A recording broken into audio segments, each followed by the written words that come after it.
Okay, in lesson 1, you learned when we already water the plant, the root hair cell will absorb all the water and minerals, and the water will be transported from the roots to the stem and eventually to the leaves using the xylem tube.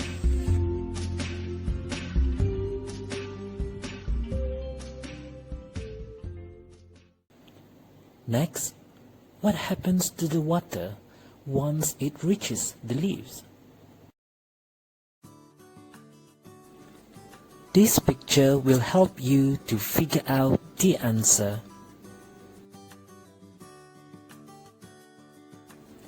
Yes, the water is used for photosynthesis. But does the leaves use all the water for photosynthesis? The answer is no. The plant only uses a small portion of the water. Oh, so there is still water in the leaves. What will happen to the remaining water in the leaves?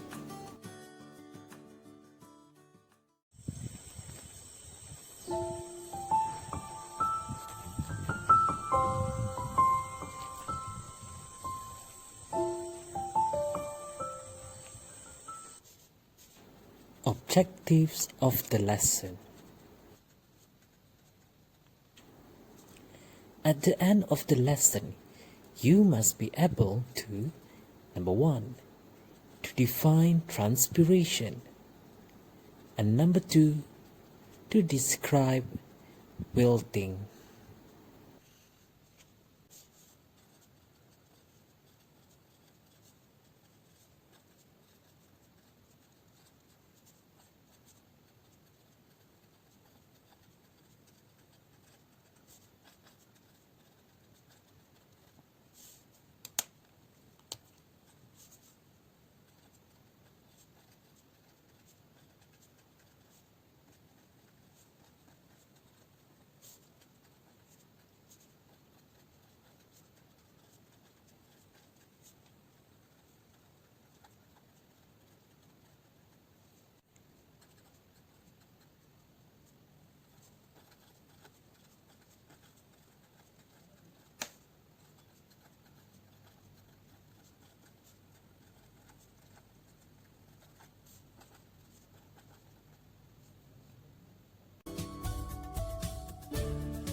So now we will start with part 1 of the lesson, which is transpiration.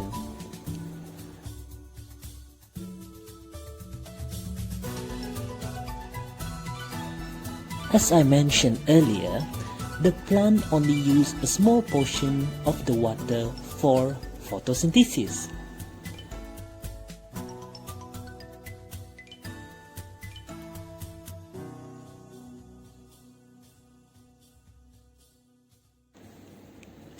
What happens to the large portion of water which is still in the leaves?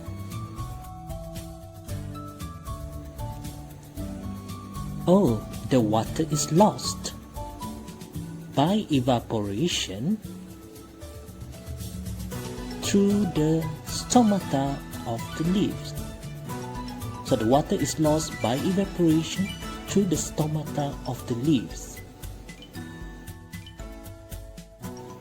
Do you still remember what is stomata? Stomata are the tiny little holes that you can find underneath of the leaves. This is where the water vapor comes out.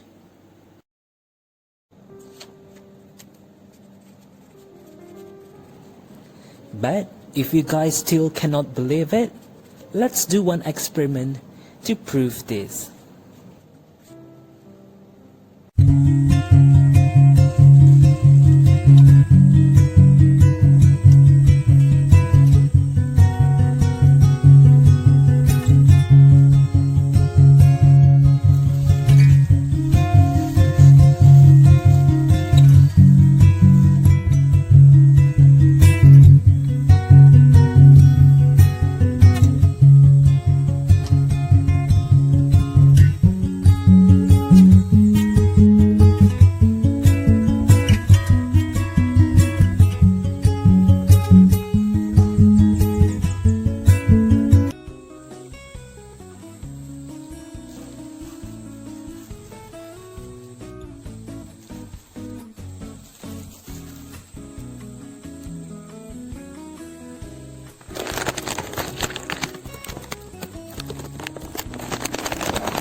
we see water droplets inside the plastic.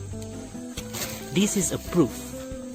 Okay, so this is a proof that the water from the soil goes up using the xylem, goes up to the stem, to the leaves, and then the stomata open, the water vapor escape. Now, that is enough evidence for you to believe that transpiration did happen. Transpiration is the loss of water vapor through the stomata of the leaves. Okay, let's see if we can find a large leaves and look at the bottom of the leaves and find stomata.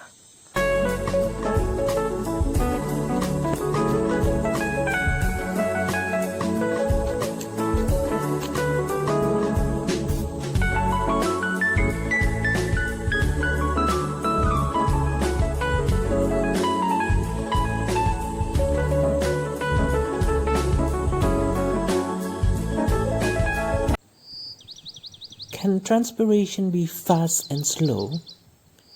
The answer is yes. It can. The speed can change. And we call this rate of transpiration.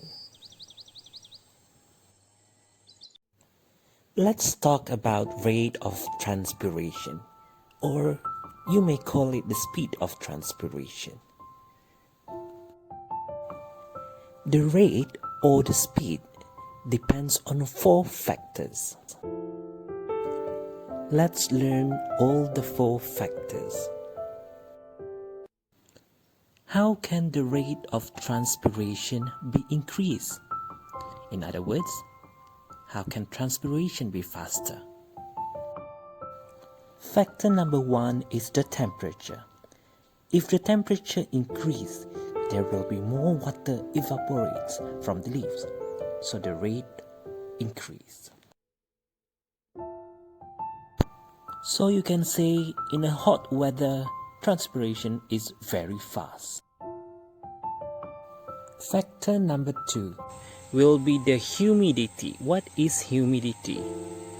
It's the amount of water vapor. We cannot see water vapor, but there is water vapor.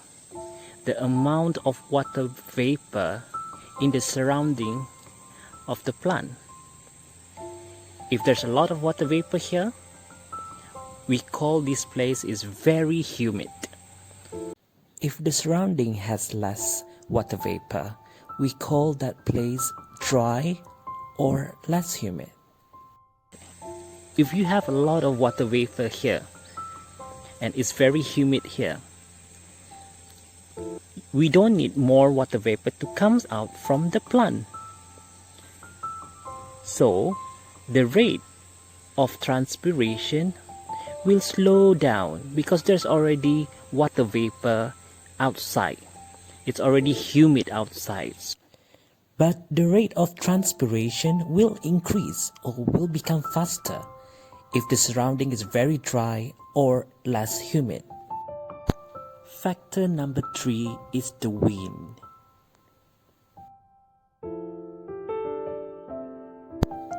If there is wind blowing, the water vapor above the leaf surface will be blown away. This will cause the surrounding to become less humid or less water vapor. So the rate of transpiration will increase to give out more water vapor. And the last factor, which is factor number 4, is the light. When there is light, the stomata of the leaves will open and water can evaporate from the leaves. This will increase the rate of transpiration.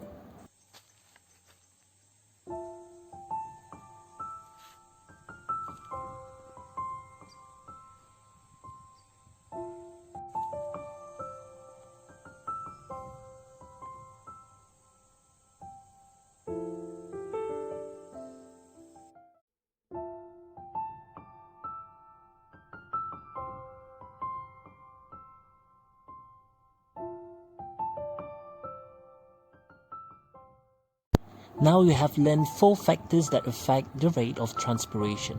Number 1 is temperature, 2 humidity, 3 wind, and 4 light. Moving on to the second part of the lesson, we will learn about wilting. One of the reasons why the plant wilt because the plant doesn't get enough water.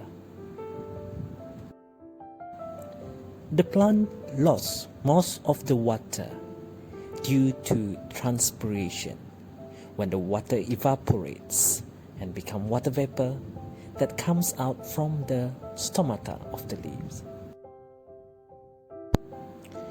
The roots cannot absorb enough water for the plant. Maybe you forgot to water the plant for a few days, or there was no rain for several weeks. So there is not enough water in the plant cell. The plant cell becomes flaccid or soft, and eventually it wilts. The main constituent of plant cells is water. It is this water that keeps plant cells firm or turgid. However, when the plant doesn't get enough water, the plant cell becomes flaccid. The water absorbed by the root hair cell is called the water uptake, and the water vapors that comes out during transpiration is called water lost. Wilting happens when the water loss is more than the water uptake. We have reached the end of the lesson. For any question, you can text me or we can discuss it in the group. Go to your Google Classroom and try out the question.